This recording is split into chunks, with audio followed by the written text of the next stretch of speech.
right?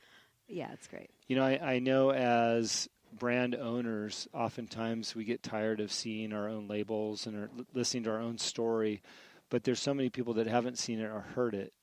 So I would encourage you to keep doing what you're doing with what you have, because there's so many people that haven't seen it, and I have to remind myself sometimes of the same.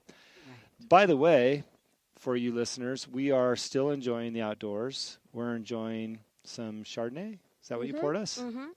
Give us some tasting notes on what we're drinking today. Sorry, everybody listening. You can buy it on my website, or you can come visit. This is one, I don't have a favorite wine because all my wines are daughters, and I love them all, and they all have their own strengths or whatever. But La Consentida, the pampered girl, just won an international gold medal. It was the only wine I entered to any competition this year because I felt I'd created something special. So I was absolutely floored when she got a gold medal. This is not a typical Chardonnay. It is barrel fermented in New American oak, not to get too geeky, but it's also aged surly, which means you leave the yeasty sediment and you stir it up, called bâtonnage, every couple of weeks, which gives the wine body, and it adds, kind of rounds it out and gives it velvety notes and some bakery notes. But what I really wanted to preserve in this wine was the intoxicating aromas. Chardonnay is not necessarily known as an aromatic grape, but I got so much stone fruit and white peach and nectarine, and I wanted to preserve that. So next geeky wine point is that I halted the secondary fermentation, which is called malolactic. Okay. Malolactic is what makes a Chardonnay buttery, and I didn't want to go that direction. So what we have here is kind of a hybrid Chardonnay that has the freshness and fruitiness that you would expect from maybe stainless steel, but has more body and complexity and interest than a regular stainless steel Chard, I'd like to say. Well, I'm certainly enjoying the glass that I have in front of me, and I can taste and smell all those things that you're describing. So thank you for that. Yeah, there's one more thing, especially for people who are hesitant about Chardonnays, especially if they're in oak. It's not an oaky Chardonnay. It's very well integrated, and there's just a hint of toasted coconut on the finish, which I really like, and I don't find it overwhelming. Yeah, very, very refreshing. So let's step back to your story. You started the business, and you got some great points on one of your wines, and now you're off and running. You've got this wonderful property here. Now, listen, when I'm driving up and down the Valle here, there's some incredible buildings, estate-esque, right? Absolutely. The architecture is crazy. The architecture is amazing. And they're all so very unique. They're not copying each other. You could do an architecture tour here and be quite fascinated and satisfied. I actually did talk to somebody about that, and they were very interested. But I got to tell you, I'm the most relaxed at your property. Oh. And unfortunately for me, I've spent maybe the least amount of time enjoying this property because it seems like we're always down here running around conducting business. So, again, if you're listening, please make it a point to stop on your tour, if you're down here touring, at this property. Enjoy the outdoors. Your dogs are running around, enjoying things. You've got a nice breeze here. I can see your artistic side coming out in, the pictures on your wall and the decor. And I just think it's a wonderful place. By the way, we've had and enjoyed some fresh bread from yes. Your daughter-in-law officially? Daughter-in-law. So another another big part of the story is that a year after I moved here, my daughter moved down. Mm-hmm. She took over the tour business and has really developed that. And then 2 years later, my son and his then girlfriend moved down. They are now married. They work for me. So this is really a family business, and I feel so incredibly blessed because I had no idea this could happen in my life. So going back to Emily, she's a professional baker by trade. Sure. She makes fresh baguettes for us that we serve with the wine tastings with local olive oil, and we also offer wood-fired pizzas on the weekend. Oh, wow. To die for. They're very, very delicious. Well, I just remember the first time I met her, she was walking out with, oh, this just came out of the oven. I'm like, how great is that? Yeah. Good job. The title of the podcast is The Answer is Yes, and I love that your whole family said yes to what you're doing down here. I mean, what are the chances of that? Everybody was adventurous. Yeah. Yes. I mean, they're their own world travelers. Mm-hmm. We lived in Costa Rica. We traveled to Ecuador. We did all kinds of things together as a family. But they grew up and went their own ways. And I took a big risk. I took a big risk and jumped all in. And then I waved my red flag and said, hey, I could use some help around here. And they were like, Mexico. Wine. We're in. Yeah, we're in. And Mom, she'll take care of us. Yeah. Let's plug your daughter's tourism business real quick. What's the name of her tourism business? It's called Valle Girl Wine Tours. Yeah. She has a website. She also has 5-star reviews on TripAdvisor. And she's badass. Yeah, she's got a lot of personality. She's got a lot of personality. She's a super intelligent woman and very well informed about wine and history and wine culture and everything you can think of that's involved. Well, the good news is if you book her, she'll get you here. She knows the way. That's right. You won't get lost, and she'll protect you. Not that you need protection. I could see that. She's a strong woman, and she's really fun. And she's really, really fun. I could see that. So, you launched this thing and your business is running. How long have you been in business here now under its current operating procedures? Because it's viable. You've got stuff going on here. Yes. Well, I started selling my wine in 2013 on the front porch of my little rental house in the village. So if we can count that as a beginning, that's the bar right there made from upcycled materials. I love it. I brought it here. I put a little sign on the street, wine for sale, kind of like an adult lemonade stand. And we just took it from there. I like that you mentioned that because when you come here, it feels established. I sit on your patio here and I feel like, okay, this has been here for a long time.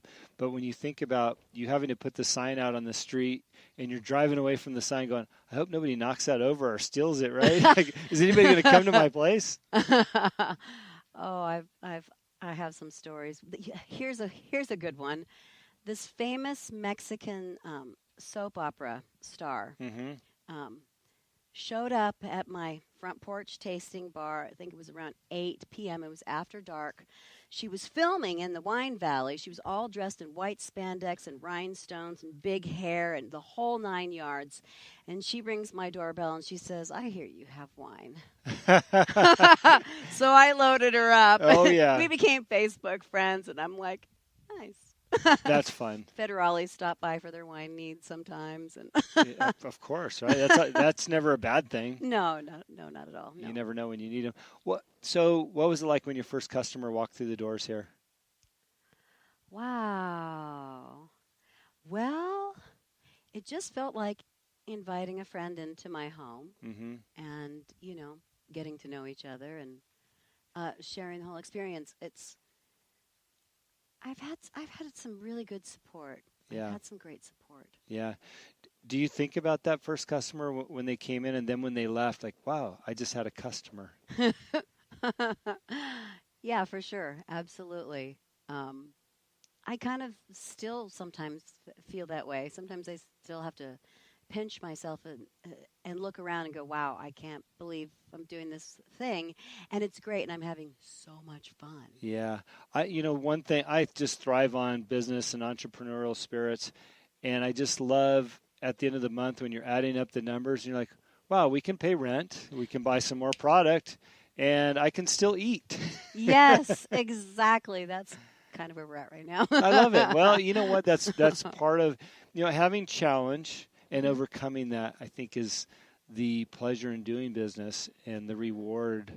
Absolutely. And it's essential. And I realize that it's just essential to our growth. And it's the obstacles that I've personally had to overcome and the business has had to overcome with the help of my kids and everything. I'm very proud of that.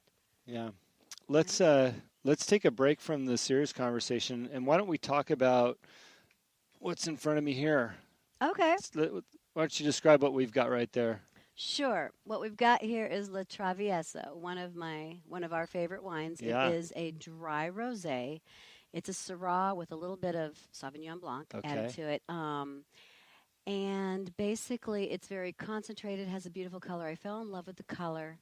I love that it has a little bit of structure, that it's fresh, that it's juicy. Um, I get watermelon Mm-hmm. and pink grapefruit and strawberries, but it's dry. So my daughter calls this wine the soundtrack to her summer. It's definitely our I go-to. love that. What? And did you update that label? Or is that the one that you've always had? Um, Because this pink on here, I just love the shade and what you've done there. right. So I actually have two dry rosés. One is Mm-hmm. a Grenache, which that's the one That I'm thinking that about. you're thinking about, Okay. and then the Syrah, I gave it this updated color. Yeah, Again, another clever label. Let's do one more while we're on the topic of wine. sure. This is a really fun one. La Chula. Okay, so when I serve this, Jim, here at my tasting bar, Yes. I never tell people what it is until after they try it. And one of the games I like to play is, okay, put your nose in the glass. What do you think this wine is? Mm-hmm. So they put their nose in the glass and they're like, wow, it's so aromatic. It's a white wine, by the way. I'll tell you what it is in just a minute. Is it a Riesling? No, good guess, though. Viognier? No, good guess. Gewürztraminer? Nope, we don't have that here. Okay, we give up. What is it? It's a Moscato. It's a Moscato Grenache Blanc. And if I tell people that right away, they're like, oh, I don't like Moscato. Moscato's a sweet wine. Right. But the actual truth is, Moscato is not a sweet wine. Moscato is a grape varietal, and it's the winemaker's choice what to create from it.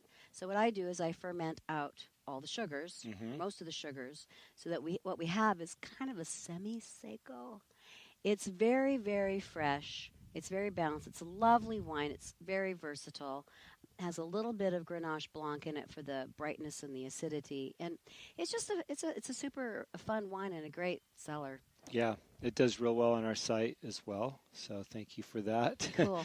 That could be the soundtrack to my summer, especially after hearing the description one more time. I'm more of a white fan myself. I think just because they're light for me, coming from the cocktail culture, I like something that's cooler and lighter. So, anyways, the reds are a little bit heavy for me, although you do have great reds.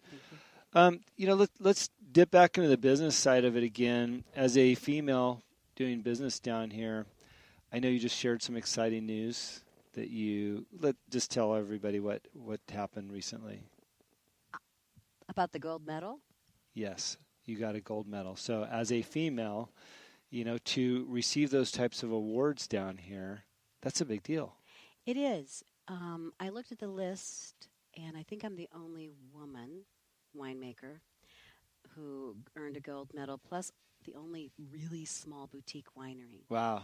And it's only Okay. my second year making Chardonnay. So it's not like I've got years and years working with this particular varietal.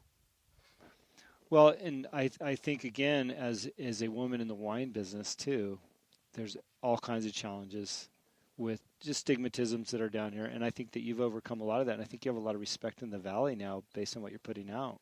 I'm earning my creds. I get it. New kid on the block, ambitious woman doing her own thing. I have a lot of friends here and a lot of support. But there's still a glass ceiling. There's still some places that I'm still tapping at that. Yeah. I am. Yeah. Now, our audience is wide and broad. Do you have any advice for women that want to get in the wine business, whether it's down here or in the U.S. or in the world?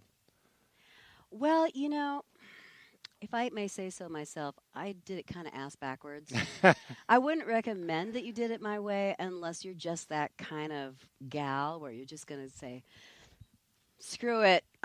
This is what I want. I'm just going to throw everything in and make sure that I succeed. Yeah. But, you might want to do a little research and into what the business entails. I've learned so much over the years. Yeah. Any regrets? Not one. Especially when I look around, your family's here and everything you love seems to be around us right now. Yeah, it's been perfect. Dogs at our feet. Oh, yeah. No, Yep, I have 3 rescue winery dogs, 1 from Ecuador, 2 from Mexico. They love people. They get so happy when we have guests. As long as Eric keeps the gate shut, they don't run away, right? Eric